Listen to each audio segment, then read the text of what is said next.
Mourners, that's Lily. And that's Krystal. And we are... The Morning Report. The Morning Report.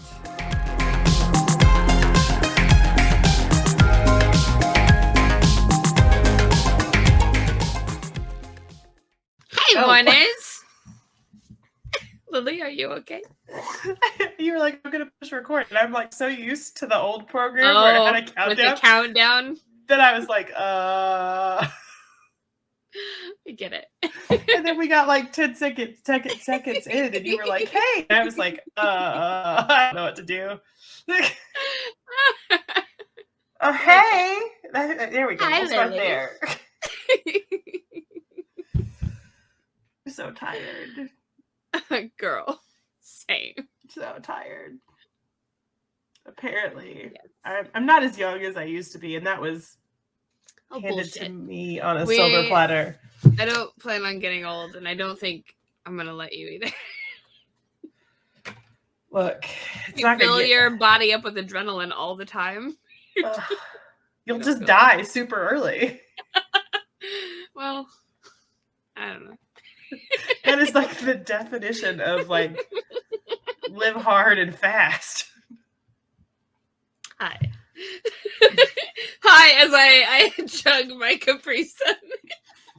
I have my responsible water.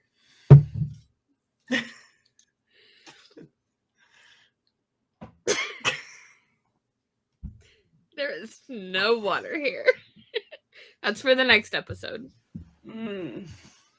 Since we're recording back-to-back 2 tonight, I have Capri Sun and Mountain Dew, and the next episode I'll drink a whole bunch of water. No, you won't. Mm-hmm. No, I know you. I will. I'm going to behave. I'm not going to say anything. Hush. Yeah, or rather, don't, but read me. Don't you have, like, a news story or something you could read me? Not yet. What do you mean not yet? Daryl. He's slow today, apparently. And of course, I went through and cleaned out all my tabs, and I had a couple of news stories up, and now they're gone. Well, Daryl's supposed to have them. Daryl, where are you?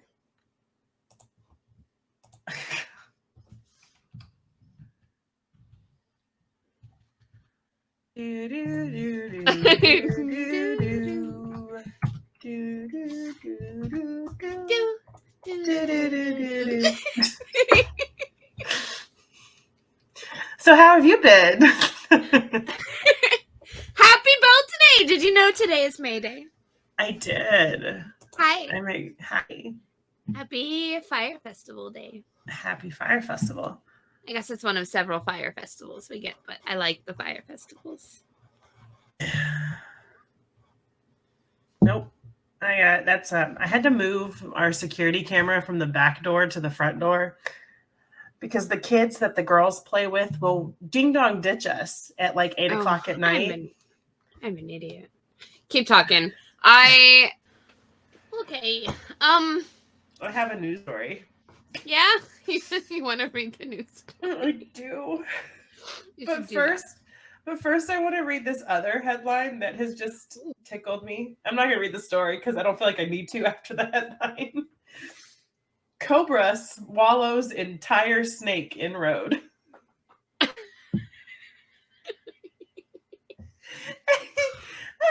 going to get the picture. There's a picture? That's all I'm going to do because I don't even want to go down that rabbit hole. But, snakes are stupid. Yep. Okay. So, this is from UPI. And the headline is more than 150 beverages delivered to a woman's home without explanation. Okay. Like charged to her or like gifted? I don't know. We'll find out. Okay. A Sydney, Australian woman is trying to solve a mystery after hundreds of dollars worth of drinks, including Gatorade, Powerade, Coke, and Fanta, started showing up at her home. her name's Laura Rafferty, posted in a TikTok video that the bottles started arriving via DoorDash on April 22nd, and the deliveries continued for several days. Rafferty said she contacted DoorDash and was told she could keep the bottles, but the identity of the person who ordered the drinks remained a mystery. Who DoorDashes 150? Like, who? I've seen this a couple times where DoorDash has had this like weird glitch. And like there was another one I saw where a lady just kept getting food like every day at the same time from the same restaurant. Oh no, like the same thing, same order was just put in. Oh no. So I don't know. I assume they get their money back, right? Like if their system is fucking up, like, oof, that's a lot of bottles. DoorDash has said that the phone number used to place the orders has been disconnected. It's such a bizarre thing. Because they're broke now. Trying to find the answers, Rafferty told 9 News. She said she ended up donating several of the beverages to the North Bondi Surf Life-Saving Club. So, and then like her TikTok comes up and it's just bags of drinks. Like there's like 7 of them by her front door and more just keep showing up. This guy just brought one live on the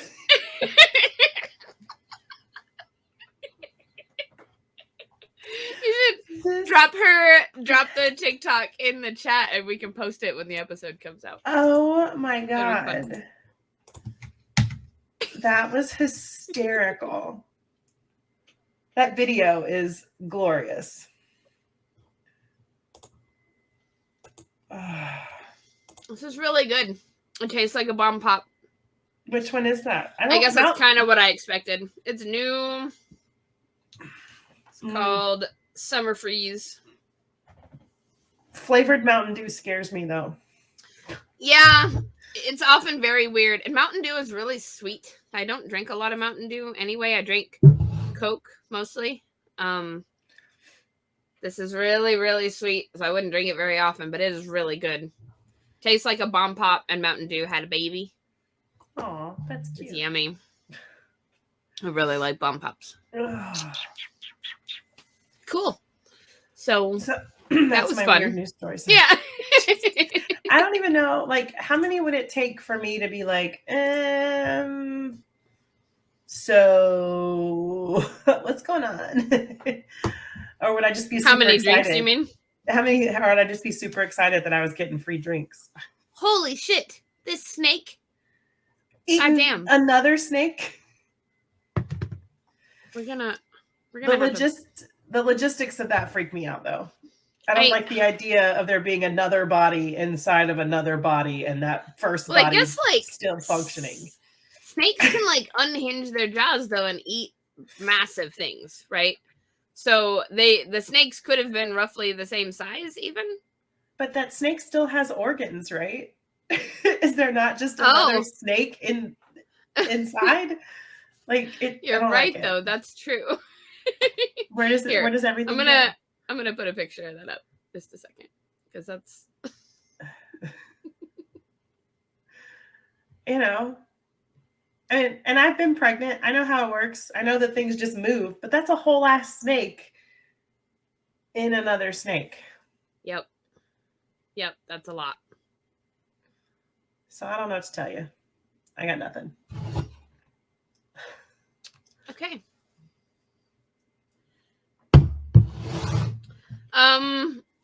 Well, I'm trying to figure out how to tie snakes into what we're talking about. The next story. Yep. And the only thing I have is that there are a lot of venomous snakes in the part of the country we're gonna talk about because it's dry and deserty. Like, what are we talking about? I don't even know. We are today talking about James Dean. Oh. Yeah. Okay. And it's if you don't know anything about this story, it's more interesting than you might expect. Oh my gosh, it's insane. Oh, you know it? Okay. Oh, yeah. So I really like the story. I really like James Dean. I like his movies. I don't know, I watched a lot of them as I was a little kid. I really liked them. So I've been a little bit fascinated with the story, and then aspects of the story are perfect for us. They're spooky and creepy and weird and kind of hard to explain. I can't believe it's taken us this long to talk about it. Man, me neither. I was flipping through a book and it mentioned James Dean and like the car and the issues with the car, and I was like, oh my god, I want a story about this. Like, please, Leo, write us an episode about James Dean. And boom, here we go. Thank you, Leo. There's an episode about James Dean. And I have a really cool thing. When we get there, I'll throw up. I'll finish the sentence. Because I lived out in Southern California, Southern and Central Valley, California, so much of my life. I've driven around some of these areas. Like, some of them are really close to areas that I lived in for a while. So I have pictures of myself at like the memorial and pictures of the intersection and some just firsthand pictures. And some of them have Larry and Bonnie in them because they went on the last road trip with me. So yeah, I'll throw those up when we get there. Cool. But anyway, you ready? I am. Cool. Okay. So by the end of September 1955, James Dean was the biggest movie star in the world. And I'm trying to think, like, 1955, who is he up against? Would that have been like Sinatra?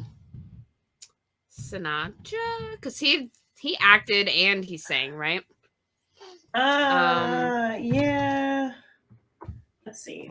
Movie stars. Movie stars from the 50s. Movie stars from the 50s for 200, Lily. Except I don't want it because nothing. I don't know them. I don't either. I like that person. I don't know. Oh, here we go. Leo says Marlon Brando, okay. Sinatra, Elvis.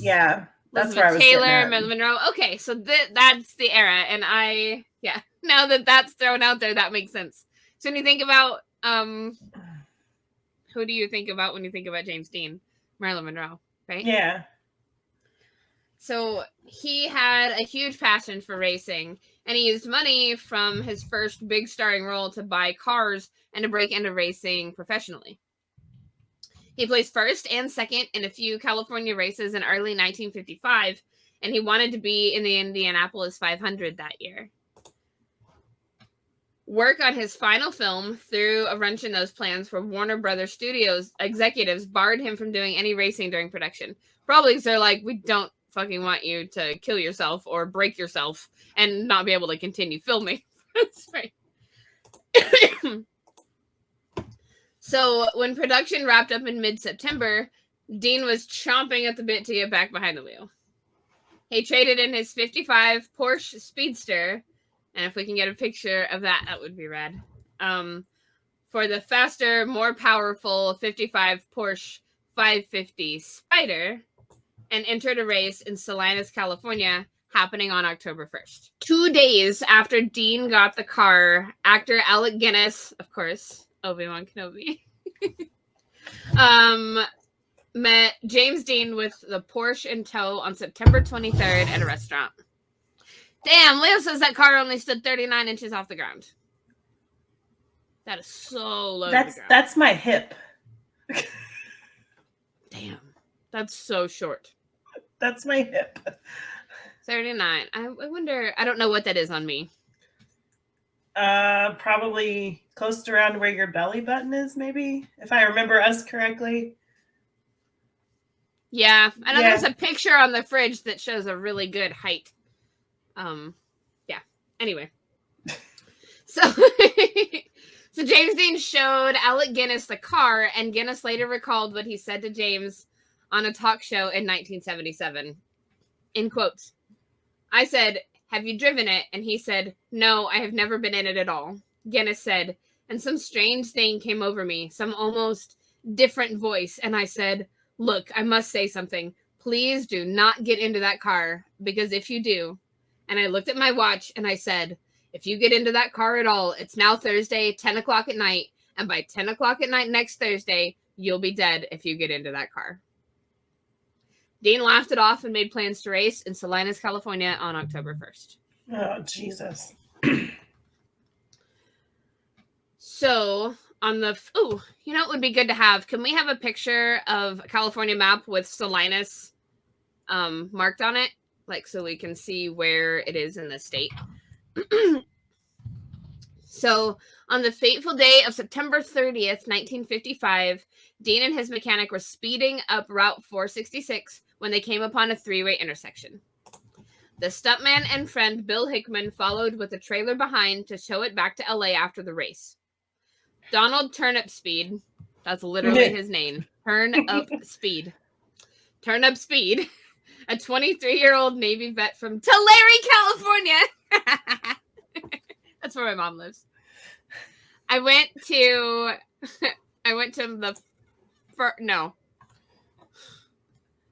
the middle third of my 6th grade year in Tulare. Oh. My mom still lives in Tulare. So Mom will probably never listen to these, and I'm so sorry if you ever do. Please stop. Turn it off immediately. Also, I love you. So I lost my place. I got excited about a place I knew. I know all these places, so that's silly. I can get excited about every other sentence. Okay. So Donald Turnip Speed was from Tulare, California. He was coming up on that intersection too, but from the other direction, like the opposite direction. Turnip Speed was looking to turn left at the T, and Dean was going to keep going straight. And I bet there's probably a picture, Leo might have dropped one earlier, of what that looked like the roads with the cars and where they were trying to turn. Yeah, I'm just gonna. I think it's probably in there somewhere. I have all the crashed ones. Nope, there's the lady that got shot.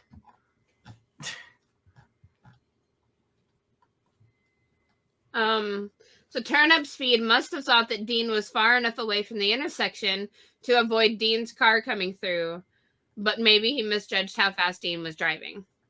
It's not clear if Dean didn't see him or if he didn't realize that Turnip Speed was turning, but Dean, the mechanic, and the 550 Spider slammed into the nose of the passenger side of the car at what police determined was 55 miles an hour. And Jesus. We all saw that car. Yes, right. It's somewhere. 55 miles an hour in a toy. In a toy, yeah. It's a toy tiny. Without even a roof.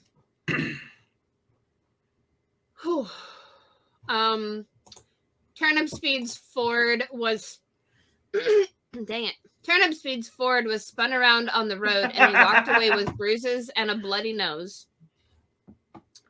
He hitchhiked home in the dark. The mechanic was thrown from the Spider and suffered a broken jaw and a broken hip and femur, but lived. The Porsche was mangled in the crash and cartwheeled twice before coming to rest on the side of the road. James Dean was trapped in the car and had multiple fatal injuries, including a broken neck. Jesus. He was pronounced dead on arrival at Paso Robles Hospital at 6:20 p.m., and it is said that Dean died in Hickman's arms. Aww. So sad. Freaking, like everybody else, he's 27, right? Like, wasn't he 27? Yeah. Everybody's so. 27. Since the crash, the Porsche 550 Spider has taken on a life of its own, and whether or not the curse was there that day, the car has had some real bad vibes ever since. Yeah. And I've been to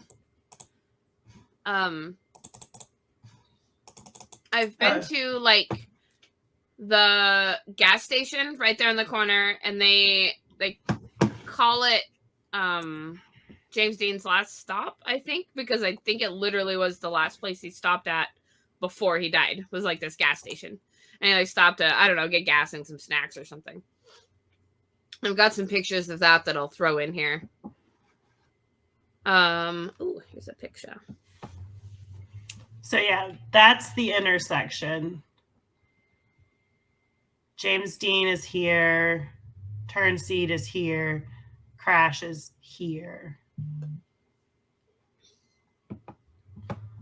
And then that would be the certificate of death. Okay. James Dean Memorial Junction. I think I've got a picture of my own of that sign somewhere. Yeah. Well, there's the car. Oh my God. Oh my God. That is. And what's upsetting about this picture, that gurney is empty, which means James Dean is still in the car. Oh my God. That means that's when they got there. They had not gotten him out. And you can see the seat and you see no human being. So he's just in there somewhere or trapped underneath it or something. Like, I have no idea. That car is so, it's so hard to tell it was a car. Oh, Leo corrected me. He said he was 24. Oh. He was not part of the 27 club. He was 24. So even younger. He's just a baby. Yeah. I mean, look at this. That car just disintegrated. Yeah. Like all around him, apparently. Okay. I don't know how well you can see this, but like right here, I know it's the shadow of the steering wheel, but it looked like a face for like 3 seconds. And this looks like it's too small from my side. Oh, I don't know. I think I can't. I don't know how to zoom in, but like, so yeah, it looks like right here, but then this looks like a skull. I see that. Yeah. I don't like That's spooky. And oh man, it's just so like crunched. Jeez. I mean, that's gone. There's no car here. I'm scared to keep clicking because I don't know how. So there is. Okay. Yep, right there. There is a photo. You can see him under the cover. I probably need to note for myself. Probably need to put a content warning. On wow. Video.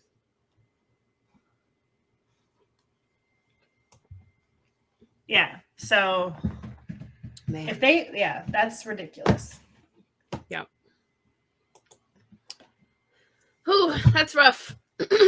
So I've been to the last stop there, the gas station. There's this little restaurant. I can't remember what the restaurant's called, but I've got some pictures, so I'll look it up. And it's the tree. It's like the James Dean Memorial tree. And it's got all kinds of pictures of him inside of it and like newspaper clippings. And there's stuff all around the tree. It's like a little memorial, you know. So I got some pictures of that and I'll put them up too. It's very interesting to be there. It's very neat to be there, but it's very like kind of haunting and chilling. Is the curse gonna rub off on me? Because I don't want it. I don't think so.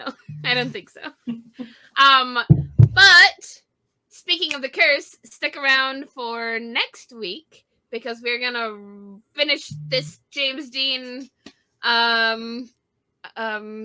I don't know, discussion up with talks about his spooky ass fucking car.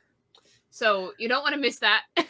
Come back for part 2. Because we wasted 10 minutes earlier, like freaking out for no reason. That's all right. It's fun. But yeah. Yeah. Okay. So. Like we haven't been ending the show the exact same way for years. Like Krystal's just like, okay, so. This has been the morning report. The morning report.